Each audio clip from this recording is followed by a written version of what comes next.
তো বন্ধুরা, আপনি যদি ফোনপে, পেটিএম, গুগল পে আপনি যদি ইউজ করেন এবং ফোনপে, পেটিএম, গুগল পেতে ইউপিআইয়ের মাধ্যমে যদি আপনি টাকা যে ট্রান্সফার করেন, ট্রানজ্যাকশান করেন, অর্থাৎ যারা কিন্তু ফোনপে, পেটিএম, গুগল পে বা ভীম এইসব ইউজ করেন তাদের জন্য কিন্তু এই ভিডিওটা খুবই গুরুত্বপূর্ণ।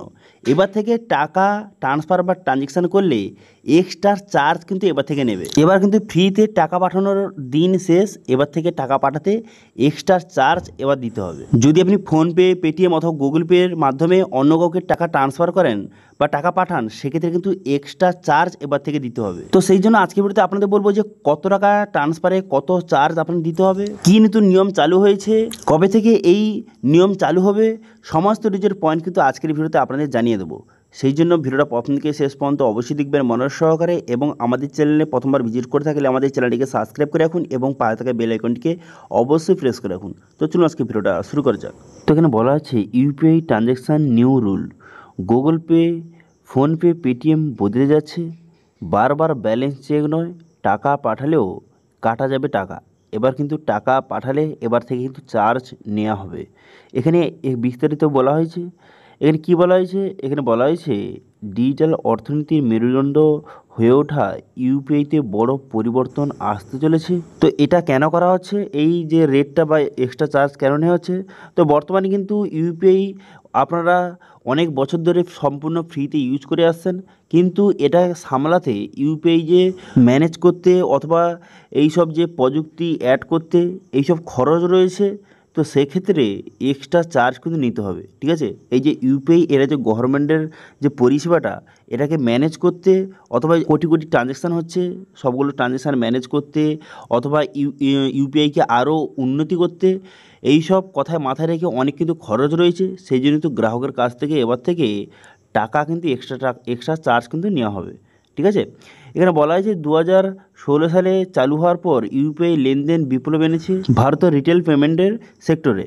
বর্তমানে দেশের মোট ডিজিটাল লেনদেনের প্রায় 80% ইউপিআই প্ল্যাটফর্মে, অর্থাৎ 80% যত লেনদেন হয় 80% কিন্তু ইউপিআইয়ের মাধ্যমে হয়। তবে 2016 সালের জানুয়ারি থেকে যে জিরো এমডিআর, অর্থাৎ যে টাকা ট্রানজ্যাকশানে ইউপিআইয়ের মাধ্যমে টাকা ট্রান্সফার করলে বা কোনো রকমের চার্জ নেওয়া হবে না।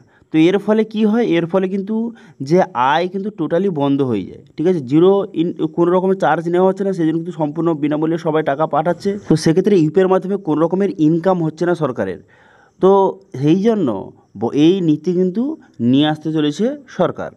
এখানে বলা হয়েছে 3000-এর নিচে কিন্তু কোনো রকমের টাকা দিতে হবে না, অর্থাৎ 3000 টাকা যদি বা 3000-এর নিচে যদি আপনি ট্রানজ্যাকশান করেন সেক্ষেত্রে কোনো রকমের চার্জ আপনার দিতে হবে না। কিন্তু যখন আপনি 3000 টাকার বেশি যে ট্রানজ্যাকশান করবেন তখন কিন্তু 0.3% পর্যন্ত এমডিআর বসাতে পারে, অর্থাৎ যত টাকা পাঠাবেন তার 0.3% যে চার্জ আপনাকে দিতে হবে 3000 টাকার বেশি যখন হবে।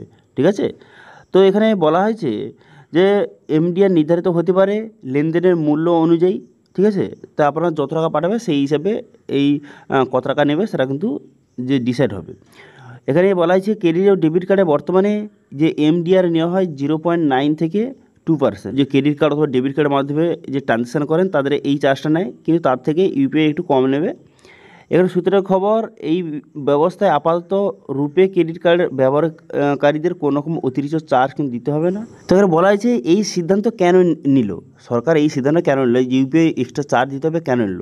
তো এখানে বলা হচ্ছে যে ইউপিআই লেনদেন পরিষেবা যে রক্ষণাবেক্ষণ অথবা সেটা ম্যানেজ করার জন্য অনেক কিন্তু খরচ হচ্ছে। ঠিক আছে, যে বিশেষ উন্নত মানের পরিষেবা দিচ্ছে এবং এত যে ট্রানজ্যাকশান হচ্ছে সেগুলো রক্ষণাবেক্ষণে সেগুলো কিন্তু খরচ রয়েছে। ঠিক আছে, তো কিন্তু কোনো রকম আয় নেই। ঠিক আছে, সরকারের খরচ হচ্ছে অনেক টাকা খরচ হচ্ছে কিন্তু কোনো রকমের আয় নেই, সেই জন্য কিন্তু এবার থেকে চার্জ কিন্তু নিতে হবে। ঠিক আছে, সেই জন্য কিন্তু সবার কাছ থেকে এরকম কিন্তু যে 3000 টাকার উপরে যখন টাকা পাঠাবেন তখন কিন্তু চার্জ কিন্তু দিতে হবে। প্রথম কিন্তু এটা যারা পার্সোনাল যাদের অ্যাকাউন্ট রয়েছে তাদের জন্য প্রথমে কিন্তু তাদের টাকা কাটবে না। প্রথম যাদের যে বিজনেস রয়েছে, বিজনেস অ্যাকাউন্ট রয়েছে, বিজনেস ইউপিআই ব্যবহার করেন, তাদের ক্ষেত্রে টাকা কিন্তু প্রথমে নেবে। তারপরে কিন্তু যাদের পার্সোনাল অ্যাকাউন্ট রয়েছে তাদের কাছ থেকে টাকা নেবে। প্রথম যে চালু হবে সেটা বিজনেস অ্যাকাউন্টের ক্ষেত্রে চালু হবে। ঠিক আছে, তারপরে কিছুদিনের পর যাদের পার্সোনাল অ্যাকাউন্ট রয়েছে, অর্থাৎ যারা সবাই যে ফোনপে ইউজ করেন, ইউপিআইয়ের মাধ্যমে ট্রানজ্যাকশান করেন, তাদের ক্ষেত্রে টাকা কিন্তু নেবে। ঠিক ঠিক আছে। তো এক্ষেত্রে যারা কিন্তু ব্যবসার ক্ষেত্রে ইউপিআইয়ের মাধ্যমে লাখ লাখ টাকা যে ট্রান্সফার করেন তাদের ক্ষেত্রে কিন্তু বড় ধাক্কা তাদের আসতে চলেছে। তাদের কিন্তু এক্সট্রা এবার থেকে চার্জ কিন্তু দিতে হবে। কিন্তু যারা ছোটো অ্যামাউন্টে লেনদেন করেন, ধরুন যে 100, 200, 500, 1000 টাকা, 2000 টাকা এইরকম ট্রানজ্যাকশন করেন, তাদের ক্ষেত্রে কোনো রকম চিন্তা করার দরকার নেই, তাদের কোনো চার্জ কিন্তু নেবে না। কিন্তু 3000 টাকার উপরে কিন্তু চার্জ নেবে 0.3%। ঠিক আছে। তো এখানে বলা হয়েছে যে সার্ভারের খরচ রয়েছে, সাইবার সিকিউরিটি এবং যে আরও ইউপিআইকে উন্নতি করার যে প্রযুক্তি রয়েছে, ব্যাংকিং সাপোর্ট এইসব টিকে রাখতে যে অনেক কিন্তু খরচ হচ্ছে। এইসব কথা মাথায় রেখে এবার থেকে কিন্তু চার্জ কিন্তু নেওয়া হবে। নাহলে কিন্তু যে এত কোটি কোটি গ্রাহক কিন্তু ইউপিআই সম্পূর্ণ ফ্রিতে ব্যবহার করছেন, এইসব যে ইউপিআইটা যে চলছে, ইউপিআই ট্রানজ্যাকশান হচ্ছে, সব কিছু ম্যানেজ হচ্ছে, রক্ষণাবেক্ষণের কাজ চলছে, এগুলো কিন্তু খরচ প্রচুর রয়েছে। তো সেই সব কথা মাথায় রেখে এবার থেকে কিন্তু যে চার্জ কিন্তু নেওয়া হবে। এটা কবে থেকে চালু হবে? তো সূত্রের খবর 1 থেকে 2 মাসের মধ্যে চালু কিন্তু হয়ে যাবে। প্রথম কিন্তু যাদের মার্চের অ্যাকাউন্ট রয়েছে, বিজনেস অ্যাকাউন্ট রয়েছে, তাদের ক্ষেত্রে প্রথম চালু হবে। তার 1-2 মাস পরে যাদের কিন্তু পার্সোনাল অ্যাকাউন্ট রয়েছে তাদের ক্ষেত্রে চালু হয়ে যাবে। ঠিক আছে, বোঝা গেল? ক্লিয়ার? তো এটা ছিল আজকে আপডেট। ভিডিও ভালো লেগে থাকলে ভিডিওকে লাইক করে দেবেন এবং ভিডিও কিন্তু বন্ধুর সঙ্গে শেয়ার করে দেবেন। এবং আমাদের চ্যানেলে প্রথমবার ভিজিট করে থাকলে আমাদের চ্যানেলটিকে সাবস্ক্রাইব করে রাখুন এবং পাশে থেকে বেল আইকনটিকে অবশ্যই প্রেস করে রাখুন। আজকে ভিডিওটা এই পর্যন্ত, দেখা আছে নেক্সট ভিডিওতে। Thank you.